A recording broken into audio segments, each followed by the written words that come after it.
I'm Aru, and today we're talking about anime.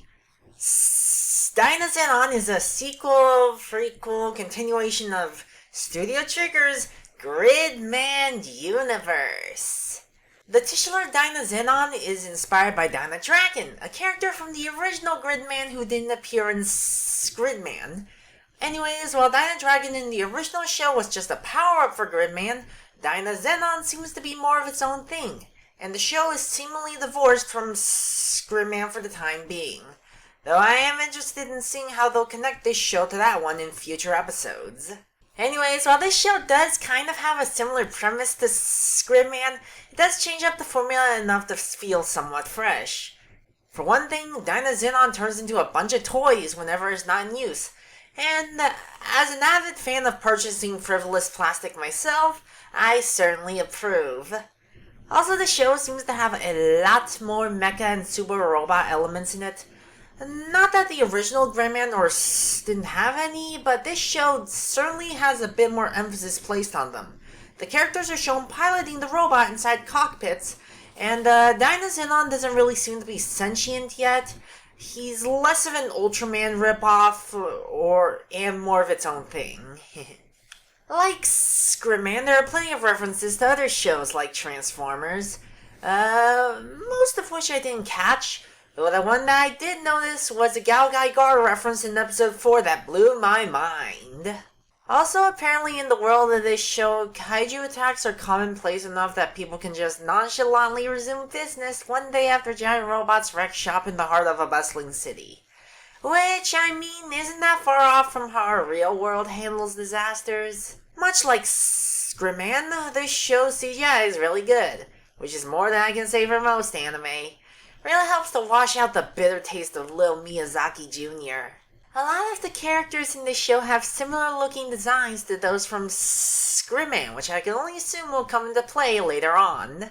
When they finally reveal how this show ties into that one, I don't know. Maybe this takes place in the purified digital world from the end of that show, or something like that. The redhead guy is pretty funny. I especially enjoyed when he tried to get a job in episode 4. Also, surprisingly enough, he bears more skin than any of the girls in the show so far.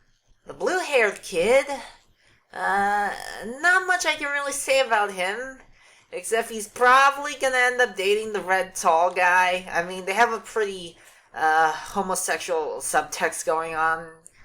Or I don't know, maybe bathing together is, normal in Japan, I don't know. The aloof girl, well, I mean, she probably has something deeper going on, and I assume the metal charm she's carrying is gonna end up being some sort of Chekhov's gun that saves the day in the finale or something. She's got that whole thing where she is really an ice queen on the outside, but on the inside it's all because of her horrific trauma. Admittedly, it's not as traumatic as, say, Asuka from Evangelion, but I mean, hey, what is? She's got a dead sister. The dude with bangs is, I think his little subplot about being unemployed is pretty hilarious, though. The redhead girl will probably be important because they show her doing something ominous in the opening. Also, she looks like Caillou in a wig. I hope that comparison gets seared right into your minds. The main bad guys are the kaiju eugenicists, who apparently used to be the redhead guy's friend until he betrayed them. They seem interesting, and I look forward to seeing more of their backstory. Maybe the redhead guy is secretly the true villain, and these four are trying to save the day.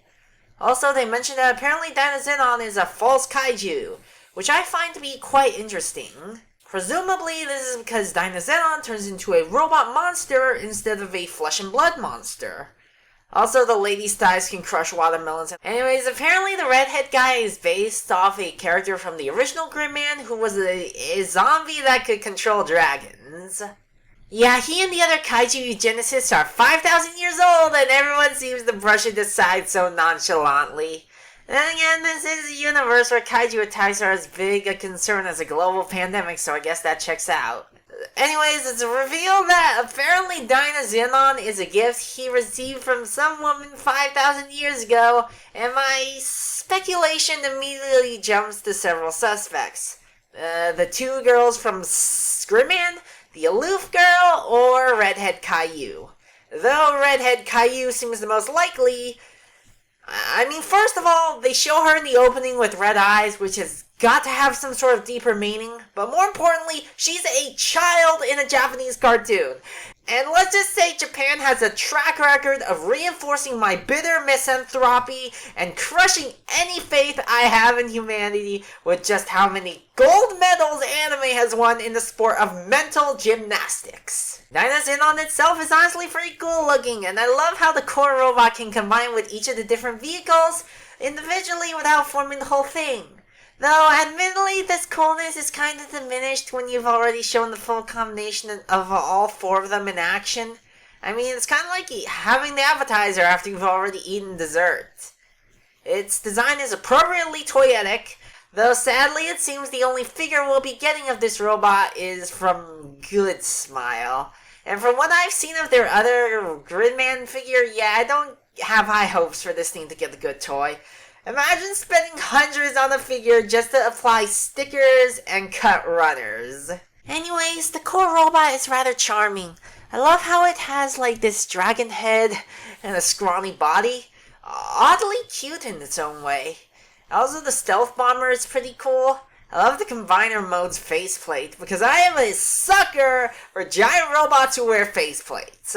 Watching giant robots combine to get even larger is always a treat as well. Also, they integrate the vehicle kibble surprisingly nicely. The beast mode for Dynazenon is also great as well. And the giant car for a tail works way better than I expected it to, given just how wide the thing is.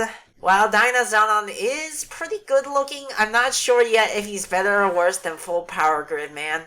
Like, I'm kind of leaning more towards Gridman's design for the time being, since I think Dynazenon is a bit too chunky for my tastes, and the helmet on Gridman is a bit better. Though I suppose it might grow on me more eventually. Anyways, if Gridman himself does appear in this show, I really hope they have him combining with Dynazenon. That would be really cool! If you can, you really ought to go watch this show, because it's deliciously fantastic giant robot fighting action. And if you enjoyed this video, remember to like, share, and subscribe.